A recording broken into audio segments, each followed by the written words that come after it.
Welcome to city 24/7 నేను లహరి. నవ్యాంధ్ర నవ రాజధానిని నా భూతో నా భవిష్యత్ అన్న రేంజ్ లో నిర్మిస్తానంటోంది కూటమి ప్రభుత్వం. ప్రధాని మోదీతో రీలాంచ్ కు ప్లాన్ చేసింది ఏపీ సర్కార్. అమరావతి నిర్మాణాల పునః ప్రారంభోత్సవానికి ప్రధాని నరేంద్ర మోదీ పర్యటన షెడ్యూల్ ఖరారైంది. వచ్చే నెల 2వ తేదీ సాయంత్రం 4 గంటలకు రాజధాని పనులు ప్రారంభం కానున్నాయి. ప్రధాని సభకు సుమారు 5 లక్షల మంది ప్రజలు పాల్గొనేలా ఏర్పాట్లు చేస్తున్నారు. ప్రధాన వేదిక వద్ద అమరావతి రైతులు కూర్చునేలా ప్రత్యేక గ్యాలరీ, 1,00,000 మంది రోడ్ల వెంబడి నిలబడి ప్రధానికి స్వాగతం పలికేందుకు ఏర్పాట్లు చేస్తున్నారు. ప్రధానమంత్రి మోదీ రాకతో అమరావతి రైతులు హర్షం వ్యక్తం చేస్తున్నారు. గతంలో లాగా నీళ్లు మట్టి వదిలి వెళ్లిపోకుండా అమరావతికి వరాల జల్లు కురిపిస్తారని రైతులు ఆశిస్తున్నారు. దీనిపై మరింత సమాచారాన్ని మా సిటీ 24/7 ప్రతినిధి గాలి బంధిస్తారు. అమరావతిలోని ప్రధాని మోడీ వచ్చే డేట్ ఫిక్స్ అవడం జరిగింది. మే 2వ తారీఖున అమరావతికి మోడీ రాబోతున్నారు. అమరావతి పునర్నిర్మాణం పనులను మోడీ చేతుల మీదుగా ప్రారంభించుతున్నారు. కరెక్ట్గా ఇదే 10 సంవత్సరాల క్రితం అమరావతిలోని ఉద్దండరాయపాలెంలోని అమరావతి నిర్మాణ పనులకు మోడీ ప్రధానిగా శంకుస్థాపన చేశారు. ఆ తర్వాత ప్రభుత్వం మారటంతో పూర్తిగా అమరావతి పనులు ముందుకు జరగలేదు. దాదాపు 5-6 సంవత్సరాల తర్వాత మరోసారి అమరావతి నిర్మాణ పనులను పునఃప్రారంభిస్తున్నారు. ఇందుకు సంబంధించిన కూడా పెద్ద ఎత్తున సభను కూడా రాష్ట్ర ప్రభుత్వం ఏర్పాటు చేయబోతుంది. ఈ సభ ఎక్కడ ఉంది, ఏ ప్రాంతంలో ఉంది అని కూడా మీకు వివరించే ప్రయత్నం చేస్తున్నాం. ప్రస్తుతం మనం secretariat, Amaravati Velagapudi secretariat back side ఉన్నాం. ఈ ప్రాంతంలోనే మోడీకి సంబంధించిన సభ జరగబోతుంది. ఇటీవల ఇదే ప్రాంగణంలోని P4 ప్రారంభోత్సవ సంబంధించిన కార్యక్రమం నిర్వహించారు. అదే ప్రాంగణంలోనే మోడీకి సంబంధించిన సభ ఏర్పాటు చేయబోతున్నారు. ఆ సభకు సంబంధించి కూడా ప్లేస్ ఇప్పుడు మీకు చూపించే ప్రయత్నం చేస్తాను. ఈ ప్లేస్లోనే పెద్ద ఎత్తున మోడీకి సంబంధించిన సభ ఏర్పాట్లు చేస్తున్న పరిస్థితి కనపడుతుంది. గతంలోని P4కి సంబంధించిన సభను దాదాపు 45 ఎకరాల్లో నిర్వహిస్తే మోడీకి సంబంధించిన సభ కోసం దాదాపు 300 ఎకరాల్లో కూడా చేయబోతున్నారు. ఇందుకు సంబంధించి కూడా పెద్ద ఎత్తున ఏర్పాట్లు చేస్తున్నాయి. గత 10-20 రోజుల నుంచి కూడా మోడీకి సంబంధించిన సభ కోసం అన్ని ఏర్పాట్లు చేస్తున్న పరిస్థితి స్పష్టంగా కనపడుతుంది. ఈ ప్రాంతంలో నిన్నటి వరకు పెద్ద ఎత్తున చెట్లు పొదలు ఉన్న పరిస్థితి కనపడుతుంది. ఈ నేపథ్యంలో అధికార యంత్రాంగం దీని మీద దృష్టి పెట్టి మొత్తం చదువును చేసిన కార్యక్రమం ఇప్పటికే పూర్తి చేశారు. అయితే ప్రధాని మోడీ చేతుల మీదుగానే ఇందుకు సంబంధించిన అమరావతి పునర్నిర్మాణ పనులు చేపట్టాలని దానిపై కూడా ముఖ్యమంత్రి ఇప్పటికే నిర్ణయం తీసుకోవటం ప్రధాని కార్యాలయానికి చెప్పిన పరిస్థితి ఉంది. అయితే తేదీ ఎప్పుడు వస్తారని దానిపై కూడా ఇప్పటి వరకు ఫైనల్ కాలేదు. అయితే ప్రధాని రావటం మాత్రం తథ్యం అనేది కూడా ఇప్పటికే ప్రభుత్వం నిర్ణయం తీసుకున్న నేపథ్యంలో ముందు నుంచి కూడా ఏర్పాటు చేయడం జరిగింది. అయితే మే 2వ తారీఖున ప్రధాని అమరావతికి రాబోతున్నారనే దానిపై కూడా ఇటీవల జరిగిన కేబినెట్ సమావేశంలో ముఖ్యమంత్రి స్పష్టం చేసిన నేపథ్యంలోని ముమ్మర ఏర్పాట్లు చేసిన పరిస్థితి కనపడుతుంది. ఇందుకోసం ప్రత్యేకంగా కేబినెట్ మంత్రి సంబంధించిన కేబినెట్ సబ్ కమిటీ ఏర్పాటు చేశారు. దాంతోపాటు సిఎస్ ఇప్పటికే రివ్యూలు నిర్వహిస్తున్న పరిస్థితి కనపడుతుంది. ఇందుకోసం ప్రత్యేకంగా అధికారులను ఏర్పాటు చేయడం జరిగింది. అయితే ఇటీవల మోడీ విశాఖపట్నం పర్యటన సందర్భంగా ఎవరైతే అధికారులు పనిచేశారో ఏర్పాట్లకు సంబంధించి అదే అధికారులకు మాత్రం ప్రస్తుతం అమరావతిలో ప్రధాని సభ కోసం ఏర్పాట్లు కూడా ఇందుకు సంబంధించి కూడా అప్పచెప్పే అవకాశం ఉన్నట్లుగా మనకి సమాచారం అందుతుంది. అయితే ప్రత్యేకించి నేను ఈ విజువల్స్ ఏదైతే ఉందో ప్రస్తుతం మనం చూస్తున్న ఈ ప్రాంగణంలోని దాదాపు 5 లక్షల మంది కూర్చునే విధంగా కూడా ఏర్పాట్లు చేస్తడం జరిగింది. మొదటిగా అంటే మొత్తం 5 భారీ ఎత్తున టెంట్లు ఏర్పాటు చేస్తున్నారు. మధ్యలోని మోడీతో పాటు ముఖ్యమంత్రి, దాంతోపాటు ఇతర మంత్రులు కూర్చునేందుకు కూడా పెద్ద ఎత్తున వేదిక ఏర్పాటు చేస్తే వేదిక కుడివైపున ప్రజాప్రతినిధులు, దాంతోపాటు ఇతర ప్రముఖులు కూడా ఏర్పాటు చేస్తుంటే భారీగా మరో టెంట్ను కూడా ఏర్పాటు చేసినట్టుగా తెలుస్తుంది. ఆ ప్లేస్లోని అమరావతి రైతుల కోసం ప్రత్యేకంగా ఒక గ్యాలరీని ఏర్పాటు చేయడం జరిగింది. ఎందుకంటే గత 5 సంవత్సరాలు అమరావతి రాజధాని కోసం రైతుల పోరాటం అంతా ఇంత కాదు, పెద్ద ఎత్తున పోరాటం చేయడం జరిగింది. రైతుల పోరాటం వల్లే ప్రస్తుతం అమరావతి నిర్మాణ పనులు మరోసారి ప్రారంభమవుతున్న పరిస్థితి ఉన్న నేపథ్యంలో అమరావతి రైతుల కోసం ప్రత్యేక గ్యాలరీని ఏర్పాటు చేసిన పరిస్థితి ఉంది. దాంతోపాటు ఇదే ప్లేస్లోని ప్రత్యేకంగా సాంస్కృతిక కార్యక్రమాలు కూడా ఏర్పాటు చేస్తున్నారు.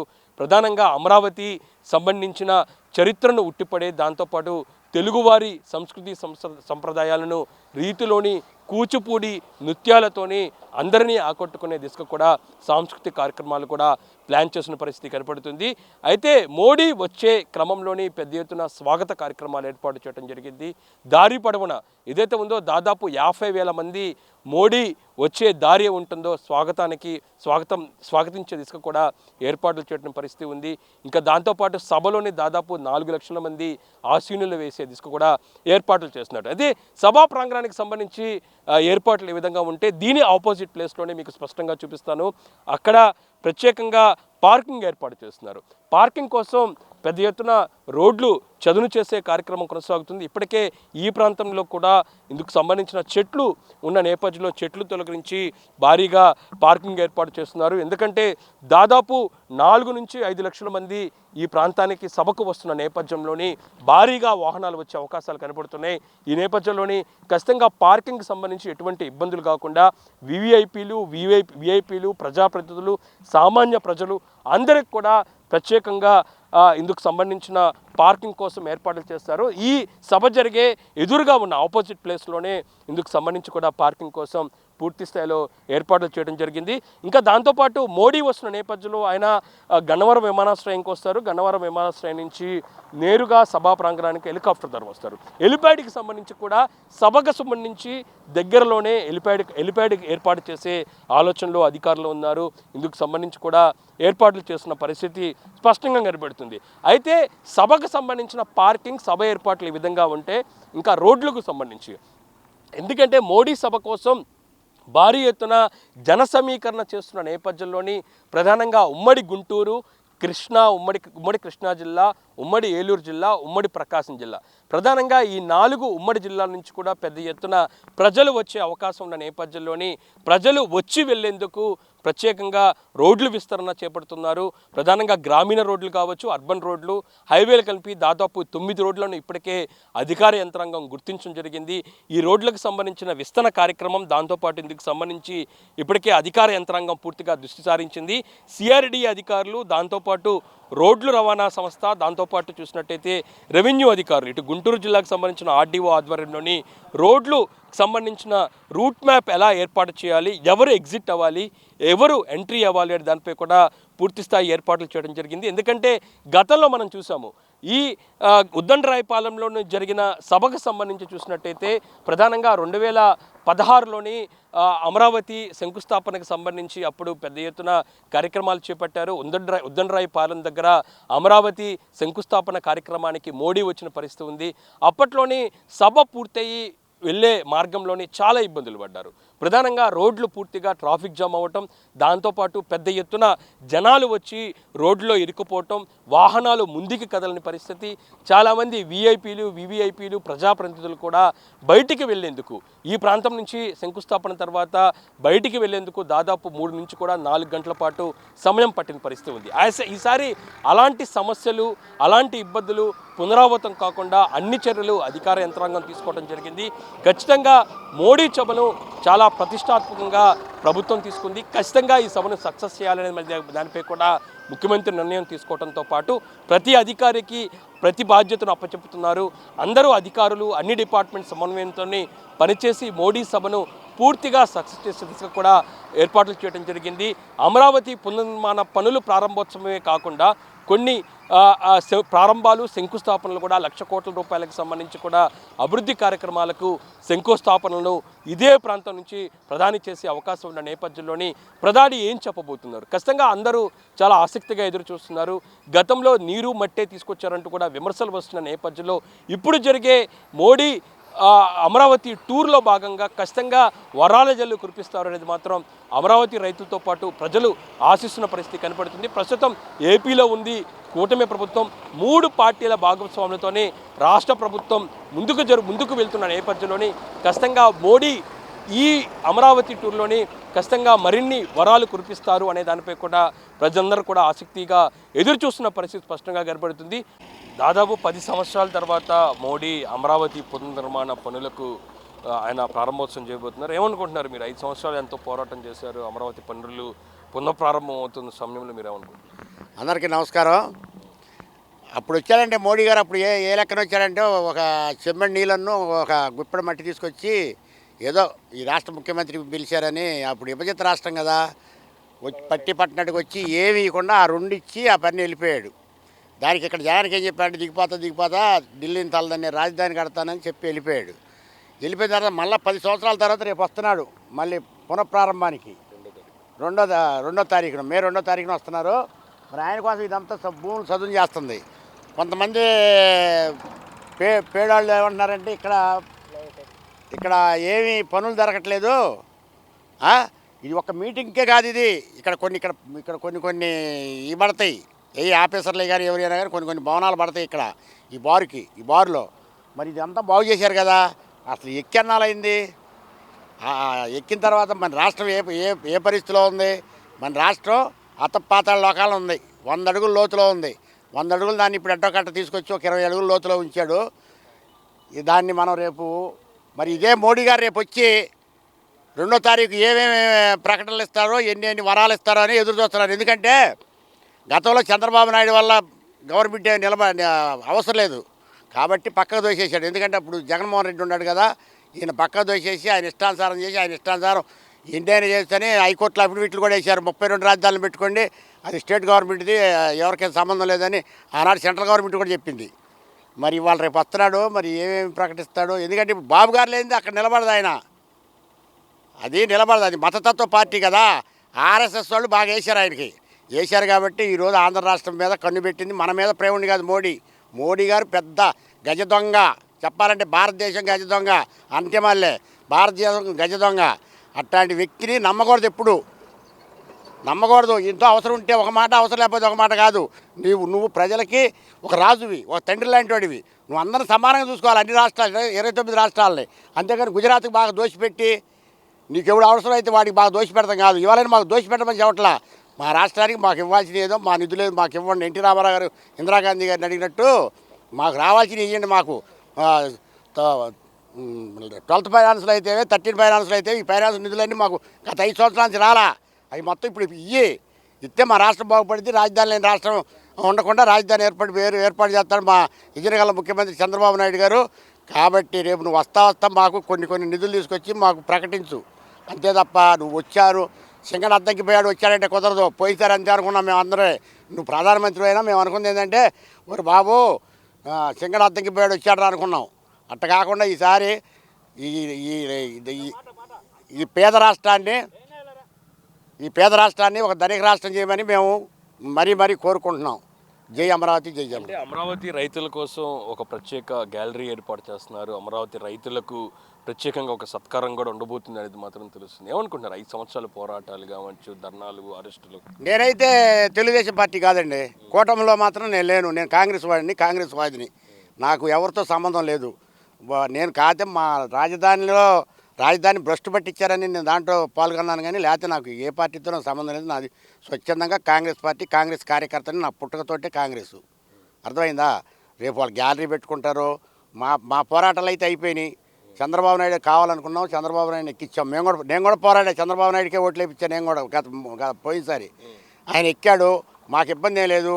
ఆయన పక్షపాత ధోరణితో చేయడో, ఏకపక్షంగా చేయడు. ఆయన అందరిని కనుక్కొని ఏం చేయాలి, ఈ రాష్ట్రానికి ఏం చేయాలనేది నిన్న కూడా క్యాబినెట్ మీటింగ్ చేశాడు, ఏం చేయాలనేది. దాన్ని బట్టి ఆయన చేస్తాడు. కాబట్టి ఎటువంటి ఇబ్బందులు లేవు. ఆయన ఏం పెట్టుకుంటాడో, ఎంతమంది జనాన్ని తోలుకుంటాడో మాకు ఎలాంటి సంబంధం లేని ఇష్యూ. అది నన్ను అడగడం కూడా అడగొద్దు. అంటే ఈ 10 నెలల్లోని చాలా మార్పులు చూసాము. ఒకటి గవర్నమెంట్ ఏదో వరల్డ్ బ్యాంక్ కావచ్చు, ఏడీసీ నుంచి మాత్రం పెద్ద ఎత్తున నిధులు వచ్చాయి. బాబు గారు కూడా ఇల్లు నిర్మాణానికి శంకుస్థాపన చేశారు. ఏమనుకుంటున్నారు? బాబు గారు ఒక విజయనగర మంత్రి అండి ఆయన. ఎందుకంటే ఆయన ఎవరితోటి ఎట్ట మాట్లాడాలో మాట్లాడతాడు. దావోస్ మీటింగ్కి వెళ్తే అక్కడ ఏం మాట్లాడాలో అక్కడ మాట్లాడతాడు. జగన్మోహన్ రెడ్డి లాగా జీతగాడి దగ్గర మాట్లాడే మాట కలెక్టర్ దగ్గర మాట్లాడడం చంద్రబాబు గారు. ఆయన కలెక్టర్ గారితో ఏం మాట్లాడాలా, డిప్యూటీ కలెక్టర్తో ఏం మాట్లాడాలా, అక్కడ ఫీన్తో ఏం మాట్లాడాలో దాని వర్షం బట్టి మాట్లాడతారు. అంతేగాని జగన్మోహన్ రెడ్డి లాగా అడ్డగోలుగా నిధులు లేకుండా రాష్ట్రాన్ని సర్వనాశనం చేసి ఇప్పుడు ఆడో కూర్చొని హెలికాప్టర్లో బాల మనుషులతో పగలగొట్టించుకొని మరి కూటమి ప్రభుత్వం మీద దొయ్యటం అవన్నీ హేతుబద్ధమైన చర్యలు. ఆ చర్యలను ఎవడో సహించడు. మేము కాంగ్రెస్గా మేము సహించలేము. అట్లాంటి పనులు మాకు చేత కాదు. ఆ దుర్మార్గుడు కాబట్టి జగన్మోహన్ రెడ్డి దుర్మార్గ పనులు చేస్తున్నాడు. ఏమనుకుంటున్నారు? మోడీ గారు అమరావతికి వస్తున్నారు. 5 సంవత్సరాలు ఎన్నో పోరాటం చేశారు. ఇప్పుడు మోడీ గారు వస్తున్నారు. ఏమనుకుంటున్నారు మీరు? మోడీ గారు అయితే ప్రస్తుతం బాగా జరుగుతుందని అనుకుంటున్నాం. రాజధాని బాగా డెవలప్ అయింది అనుకుంటున్నాం. ఆయన చేస్తాడు. ఎటువంటి పోరాటాలు చేశారు మీరు? అది ఇంక చెప్పలేంలే. చాలా ఇబ్బందులు పడ్డారు రైతులు, చాలా పోరాటాలు చేశారు. అప్పుడు మోడీ గారు సైలెంట్గా ఉన్నారు, ఇప్పుడు చేస్తాడని నమ్మకం ఉంది. మీ మీద కూడా కేసులు పెట్టారు? పెట్టారు, అందరి మీద పెట్టారు. చేస్తాడని నమ్మకం ఉంది, ఇప్పుడు చేస్తాడు. ఎక్కువగా వెలగపూడి ప్రాంతంలోనే ఎక్కువ అభివృద్ధి అనేది కనబడుతుంది. ఏం లేదే, మొత్తం జరుగుద్ది. మీరు ఇప్పుడు ఇది ఎలకపూడి కాదుగా, ఇది ఎలకపూడిలే. ఆ కాలేజీ ఇటు కాదు, ఎలకపూడి కాదు, అది ఇటు. అది వేరే నేలపాడు. 29 ఊర్లో ఏదో ఒకటి ఉంటూనే ఉంది. పోవద్దు కాదు హైకోర్టు, నేలపాడు. అది ఒక ఎలకపూడి ఎక్కటంటది, అది ఎస్ఆర్ఎం ఉంది ఆడ. చెప్పాలనుకుంటున్నారు మోడీ గారు మీరు? బాగా చేయమని చెప్పటం, పోయినసారాలు కాకుండా నిధులు ఇచ్చి రాష్ట్రాన్ని బాగా చేస్తారని ఆశిస్తున్నాం. మనం చెబితే ఇచ్చినారా చెప్పటం అనేది మన స్థాయి. మనం ఆశిస్తాం అంతవరకే, చెప్పటం మన స్థాయి కాదుగా. ఆశిస్తున్నాం బాగా చేస్తారని చేయాలని కోరుకుంటున్నాం. రేపు వస్తాంగా. ఇది బాబు గారి పనులు ఎప్పుడైనా బాగుంటుంది. ఈ 9 నెలలు ఏంది, ప్రతిపక్షంలో కూడా బ్రహ్మాండం చేసింది ఆయనే. ముఖ్యమంత్రి కంటే ముఖ్యమంత్రి కంటే బాగా చేసింది ఆయనే. అసలు ఆయన్ని వంక పెట్టడానికి లేదు. ఆయన పాలన ఎట్టుందని అడగకూడదు, మేము అడిగేది ఉంది. అసలు ఆయన ఎప్పుడైనా బ్రహ్మాండంగా ఉంటుంది. అసలు ఆయన ఇంత ఉండటానికి లేదు. మే నెల 2వ తారీఖు మోడీ గారు వస్తున్నాడు. దానికి మాకు రావడం ఆయన సంతోషమే. ఏది పోయినసారి వచ్చాడు, వచ్చి జరిగిన మధ్యలో 5 సంవత్సరాలు బ్రేక్ పడిపోయింది. మరి ఈసారి వస్తున్నాడు, ఏమైనా అమరావతిని సెకండ్ రాజధానిగా ప్రకటిస్తాడని మేము ఆశపడుతున్నాం. అది మా సంతోషం. అంతకంటే మాకు ఇక్కడ ఏముంది, ఈ అమరావతి కొంత తొందరగా డెవలప్ అయిద్దని మేము దాని గురించి అనుకుంటున్నాం. అమరావతి అంటే నిదానంగా ఇంతకుముందు కాంట్రాక్ట్లు ఆగిపోయినాయి కదా, వాళ్ళందరినీ ఒక్కొక్కటి సాల్వ్ చేసుకుంటూ వచ్చే నెలలో ఇక మోడీ గారు వచ్చిన కానీ అన్ని పనులు మొదలు పెడతాని ఈ పాలవాగు కొండవీటి వాగు ఒకటి మొదలుపెట్టి చేస్తున్నారు.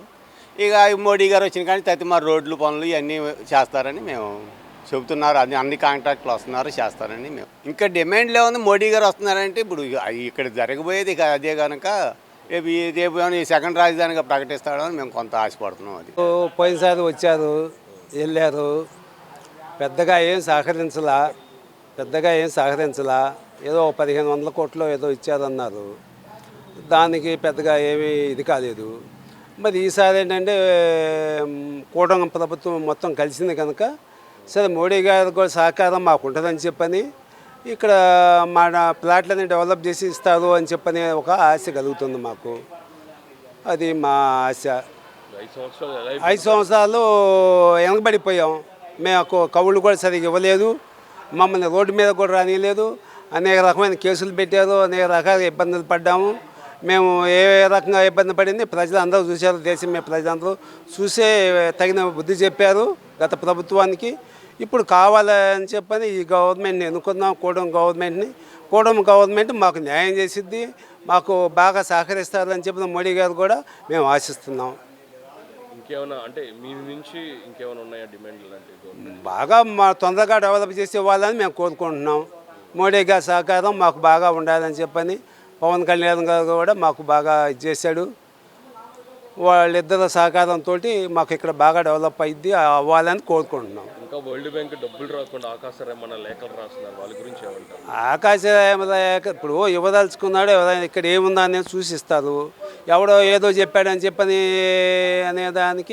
దానికి ఒకటి చెప్పేదేం కాదు. ఇవ్వదలుచుకున్నప్పుడు మీరేంటి అనేది మాకు తెలిసిద్ది, మేమేంటనేది మీకు తెలిసిద్ది. అంతేగాని ఇక్కడ చంద్రబాబు నాయుడు గారు ఏం చేస్తున్నారు, ఇక్కడ డెవలప్ కాదనేది వరల్డ్ బ్యాంక్ వాళ్ళు వచ్చి చూశారు, మా దగ్గరకు వచ్చి 4 సార్లు 5 సార్లు మమ్మల్ని కలుసుకున్నారు. వాళ్ళకి మేము ఇక్కడ ఉండేవన్నీ చెప్పాము, వాళ్ళు చూసి వాళ్ళు అన్నిటికీ ఓకే అనే పోయారు. వాళ్ళు ఎవరో ఏదో చెప్పారు అనే దానికి మనం చెప్పేదేం కాదు. మాకు మోడీ గారు వస్తున్నాడు, మాకు సంతోషమేను. కాకపోతే మునుపు వచ్చాడు, ఇదేమో ఆగిపోయింది. ఈ చేప మాత్రం బాగుంది, కూటమి ప్రభుత్వం బాగానే ఉంది, మాకు అన్నీ చేస్తా అన్నాడు. ఈ చేప అన్నీ పర్లేదు, బాగానే ఉంది. మరి రేపు వచ్చేదాన్ని బట్టి మరి ఆ మోడీ గారు మరి ఏం చెప్తాడో మాకైతే పూర్తిగా తెలియదు, ఇన్ఫర్మేషన్ అయితే తెలియదు. మాకు చేస్తాడు, రాజధాని అభివృద్ధి డెవలప్ చేస్తా అంటున్నారు. అయితే మాకు ఉద్దేశం మొన్న ఏం చెప్పాడంటే, ఈ మత్తి నారాయణ గారు శ్రావణ్ కుమార్ గారు కలిసి ఇటు మాతరక కర్రపూడి వడ్లమాను ఇటు 40,000 ఎకరం తీసుకుంటా ఉన్నారు. ఇప్పుడు ఈ 10 నెలలు ఎలా ఉందంటారు చంద్రబాబు గారి పాలన? 10 నెలలు బాగానే ఉందయ్యా, మాకు ఎవరికి అన్యాయం జరగలేదు. అందరి దేశం అంతా మన రాష్ట్రం మొత్తం బాగానే ఉంది. అయితే ఇంతకుముందు మరి ఆ నాయకులు ఈ నాయకులను కొడతానే ఉన్నారు ఇప్పుడు కూడా. వైసీపీ నాయకులు ఇప్పుడు కూడా కొడతానే ఉన్నారు. ఇంకా ఇబ్బందులు ఏం పడ్డారు 5 సంవత్సరాలు మీరు? 5 సంవత్సరాలు పంది కింద కూర్చున్నామండి. రాజధాని కాపాడుకున్నాం రేతింబాబు నిద్రలేక. మరి ఇక ఇవన్నీ చేసి ఎట్లా రాజధాని కాపాడుకున్నాము. ఇల్లు కట్టుకున్నారు, మాకు ఎల్లప్పుడూ మంచిదే, బాగానే ఉంది, మాకు సంతోషమేను. దానివల్ల మాకు ఇబ్బంది ఏం లేదు, మాకు అందరికీ బాగానే ఉంది. ఈ ఆంధ్రప్రదేశ్ ఇక్కడ బాగానే ఉంది. ఈ రాజధాని అమరావతిలో కట్టుకోవడం మా అందరికీ సంతోషం. ఇంతకుముందు ఇల్లే అన్నారు కదా, ఆ నక్కజిత్తుడు రోజా కూడా మీకు ఇల్లు లేదు అది ఇది ఉంది. మాకు ఇప్పుడు ఇల్లు చూడుకొనుక్కున్నాడు, సొంత డబ్బుతో చూడుకొనుక్కున్నాడు. 5 ఎకరాలు చూడుకొనుక్కొని ఇల్లు కట్టుకున్నాడు, బాగానే ఉంది. మాకు అందరికీ బాగానే ఉందయ్యా, మాకు ఇబ్బంది ఏం లేదు, బాగా చూస్తున్నాడు మమ్మల్ని. మోడీని ఏమడుగుతారు మీరు రేపు అనుకుంటున్నారు? మేము మోడీ గారు వచ్చిన తర్వాత రేపు మాకు శుభ్రం చేసి పెట్టాయా మాకు ఇదంతా ఈ చేప అని అడుగుదాం అనుకుంటున్నాం. మమ్మల్ని పోయేస్తారో పోయారో దగ్గరికి వెళ్తే ఏదో ఒకటి అడుగుతాం, పోనిస్తారంట. దగ్గర పోతే ఏదో ఒకటి అడుగుతాం. మరి ఆయన హిందీగా మాది తెలుగు, మరి ఎలాగ మాట్లాడతాం? ఆయన బడా ప్రైమ్ మినిస్టరు, మేము ఇక చోట మమ్మల్ని ఇవ్వబాకిస్తారు, మాకు రాదు కదా, మాకు హిందీ రాదు కదా, తెలుగులోనే మాట్లాడేది. నమస్కారం అండి, మోడీ గారికి నమస్కారం. మాకేం ఇబ్బంది లేదు, అంతా బాగానే ఉంది, మాకు బాగానే చేస్తాడు అని మా ఆలోచన. ఓవరాల్గా మే 2వ తారీఖున మోడీకి సంబంధించిన సభ సందర్భంగా ఏర్పాట్లు చాలా ముమ్మరంగా ఏపీ ప్రభుత్వం చేస్తున్న పరిస్థితి స్పష్టంగా కనబడుతుంది. కెమెరా పర్సన్ రంగాతో గాలిబ్ చంద్, సిటీ 24/7 అమరావతి.